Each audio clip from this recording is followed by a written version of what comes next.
So hello everyone, welcome back to the channel. So guys, अभी जो है domain subject आपको पता होगा CUET 2022 के अंदर जो है डोमेन सब्जेक्ट्स का नाम आया, जिसके अंदर 27 सब्जेक्ट्स बोले गए हैं। तो इन 27 सब्जेक्ट में से आप लोगों के जो है क्वेश्चन है कि कौन कौन सा सब्जेक्ट मैं चूज करूं। बिकॉज आपको जो है देखो, मैं ज़्यादा डिटेल में नहीं बताऊंगा, आपको पता होगा। सबसे पहले समझ लो कि यहाँ पे जो है आपके 3 पार्ट में जो है क्वेश्चन आ रहे हैं। पहला तो लैंग्वेज है यहाँ पे, जिसमें एक कंपलसरी लैंग्वेज आपको चूज करना था सब्जेक्ट। दूसरा था डोमेन सब्जेक्ट जो बताया गया था, जिसके बारे में हम अभी आगे एक्सप्लेन करेंगे कि कौन सब्जेक्ट कैसे चूज करना है। और तीसरा था एप्टीट्यूड, जिसके अंदर भी अभी तक जो है पूरा बताया नहीं गया है कि कौन कौन सी चीज़ें होंगे इसके अंदर, यानी मेंटल एबिलिटी होगा, जीके होगा, या फिर केवल मेंटल एबिलिटी होगा, ये चीज़ नहीं बताया गया। तो हम आज स्पेशली बात करेंगे देखो इसके अंदर कि 27 सब्जेक्ट जो है, इसमें बहुत लोग कन्फ्यूज हो रहे हो कि कौन सा सब्जेक्ट चूज करना है, कितना सब्जेक्ट। तो देखो इसके अंदर एक चीज़ और है कि जो 27 सब्जेक्ट, इसमें से मैक्सिमम आप 6 सब्जेक्ट चूज करके मतलब एग्जाम दे सकते हो।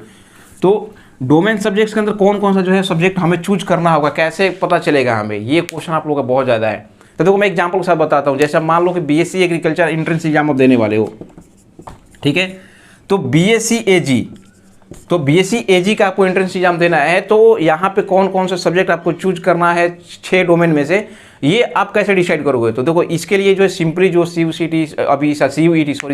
नाम हो गया है।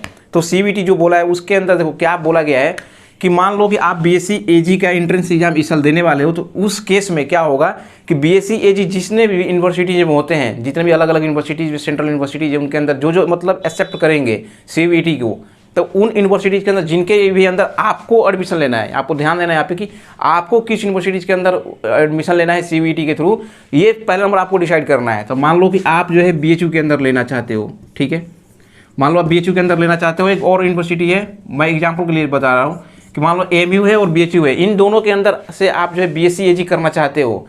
तो अब यहाँ पे कौन सा सब्जेक्ट चूज करना है, ये जो है CUET डिसाइड नहीं करेगा, बल्कि आपको डिसाइड करना है इन कॉलेज के बेसिस पे। जैसे मान लो इन दोनों के अंदर जाना है, तो BHU के अंदर जाना है, तो सबसे पहले BHU जो है आपको बता देगा, इस साल अपने साइट पे बता देगा कि BSc AG के अंदर मुझे कौन कौन सा सब्जेक्ट लेना है। जैसे BSc AG के अंदर मतलब ये बताएगा कि कौन कौन सा सब्जेक्ट आपके पास होना चाहिए, तभी मैं एडमिशन दूंगा। देखिए सबसे पहले हो सकता है यहाँ पे बोल दे कि AG होना चाहिए आपका, AG बायो या फिर मैथ्स, मान लीजिए ये 3 सब्जेक्ट बोल दिया पहले। उसके बाद बोल दे कि केमिस्ट्री होना चाहिए आपके पास, और साथ ही साथ बोल दे कि फिर केमिस्ट्री के बाद फिजिक्स बोल दे। मान लो कि इन तीनों में से कोई सब्जेक्ट एक आपके पास होना चाहिए, साथ ही साथ केमिस्ट्री और फिजिक्स होना चाहिए। मान लो मैं एग्जाम्पल के तौर पे बोल रहा हूँ कि BHU बोल रहा है कि यदि BSc AG में आपको एडमिशन लेना है इस साल, तो एंट्रेंस तो आपको CUET ही देना है। ये कंपलसरी आप रहो कि CUET आपको एंट्रेंस एग्जाम देना ही देना है। BHU अपना एग्जाम नहीं कराएगा, लेकिन BHU अगर BSc AG में जो है इस साल साइट पे बता देगा आपको, अभी कोई नहीं बताया है, जैसे ही फॉर्म आता है उसके बाद सारे साइट्स पे अपने अपने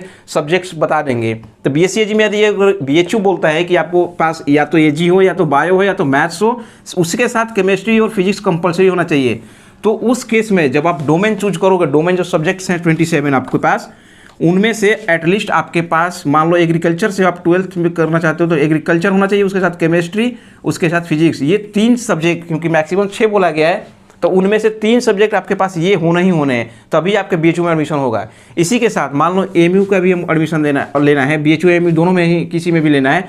और AMU का क्या है यहाँ पे कि बोलेगा कि नहीं, AMU के लिए आपके पास एग्रीकल्चर होना चाहिए, केमिस्ट्री होना चाहिए, फिजिक्स होना चाहिए, उसके साथ मान लो और कोई एक सब्जेक्ट इंग्लिश जोड़ दिया। मान लो मैं एग्जांपल बता रहा हूँ, इंग्लिश जोड़ दिया।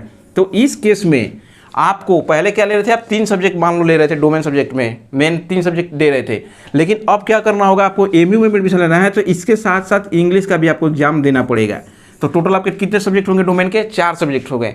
तो इस तरह से आपको डिसाइड करना है। मान लो और भी कोई और 2-4 कॉलेज आप डिसाइड करते हो, तो 2-4 कॉलेज, जो भी कॉलेज आप डिसाइड करोगे, तो सबसे पहले जो उनके सब्जेक्ट्स देख लेना, जो भी सब्जेक्ट्स हैं सब्जेक्ट की लिस्ट बना लेना, और उन सब्जेक्ट्स को आप ध्यान देना कि CUET के अंदर जो है उन सब्जेक्ट्स को जो है जरूर आपको अटेम्प्ट करना है। तो इसी तरह से जो आपके कन्फ्यूजन है ना मेनली कि भैया मैं कौन सा सब्जेक्ट पढ़ूँ, कौन सा जो है BSc AG के लिए कौन कौन से सब्जेक्ट्स पढ़ना है, क्या एग्रीकल्चर पढ़ना है या नहीं, तो देखो ये चीज़ें सारे अभी तक कोई डिसाइड नहीं हुआ है। अभी तक जो है ये सारे के सारे जो है अपने जितने भी यूनिवर्सिटीज़ हैं, जितने भी सेंट्रल यूनिवर्सिटीज़ हैं, वो खुद के साइट पर बताएंगे कोर्स वाइज कौन कौन से उनको सब्जेक्ट जो है चाहिए। अब देखो इसके अंदर जो हो सकता है कि भैया तो फिर मैं अभी क्या करूँ, क्योंकि अभी तो बताया नहीं गया है, तो इस केस में अभी मैं क्या करूँ। तो देखो मोस्ट प्रोबेबली जो चांसेस हैं कि ऐसा नहीं है कि जो है कोई भी सेंट्रल यूनिवर्सिटी या जो भी BHU या कोई भी हो, ये अपना जो है एक जो है चेंज कर देंगे। जैसे हम बात करें स्पेशली BHU का, तो आपको पता होगा पहले क्या था BHU में कि पहले AG था, या फिर मैथ, या फिर बायो, इनमें से कोई एक करना था, और इसके साथ एक कंपलसरी था आपका केमिस्ट्री और एप्टीट्यूड, मेंटल एबिलिटी बोल लेते हैं। तो देखो मेंटल एबिलिटी तो इस साल भी आपको देना है, मेंटल एबिलिटी आपके देना ही देना है। तो मोस्ट प्रोबेबली ऐसा नहीं है कि बीएचयू एकाएक जो है बहुत ज़्यादा चेंज कर देगा, हो सकता है बीएचयू इस बार भी जो है आपको ये सब्जेक्ट से प्रीफरेंस दे, इसके साथ केमिस्ट्री कंपलसरी करेगा।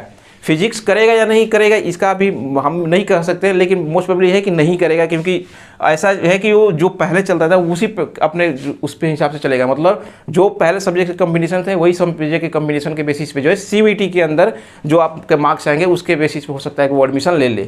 तो आप मोस्ट प्रोबेबली अभी भी जो है जो जिस तरह से तैयारी कर रहे थे अपना उनको करिए, केमिस्ट्री को साथ के साथ लेके चलिए, मेंटल एबिलिटी आपको पढ़ना ही पढ़ना है, और इनमें से कोई एक सब्जेक्ट तो आपके जो है वो तो आपको करना ही करना है। तो ये जो है आप अभी फिलहाल करते चलिए। और एक चीज़ आपको साफ साफ आप देखे भी होंगे कि वीडियो के अंदर, मैं पिछले वीडियो में भी बताया था कि यूजीसी के जो चेयरमैन हैं जिन्होंने साफ बोला था कि आपका जो सिलेबस है इस साल का वो क्या है, केवल वो केवल 12th क्लास का एनसीईआरटी है सिलेबस जो है। तो ये बहुत बड़ी चीज़ है। आप जो है फालतू के 11th के चक्कर में मत पढ़ना, 11th के चक्कर में पढ़ के मतलब टाइम वेस्ट नहीं करना है आपको। साथ ही साथ जो है आपके 12th के मार्क्स भी ज़्यादा मायने नहीं रखने वाले, बस वो जो है क्वालिफाई करने के लिए। मोस्ट प्रोबेबली बीएचयू का हो सकता है कि 50% रखे, क्योंकि हर साल 50% ही रहता है। तो आपको 12th का केवल 50% आपको मिनिमम होना चाहिए, बस ये हो सकता है। तो सिलेबस आपका है कि एनसीईआरटी 12th का आपका केवल सिलेबस है, तो आप जितना ज़्यादा से ज़्यादा हो सके 12th के सिलेबस पे फोकस करो, जितना ज़्यादा हो सके उसको बार बार पढ़ो, बिकॉज 12th का वो भी एनसीईआरटी है, आपको इधर उधर जाने की बहुत ज़्यादा जरूरत नहीं है। तो एनसीईआरटी को बहुत अच्छे से पढ़ो।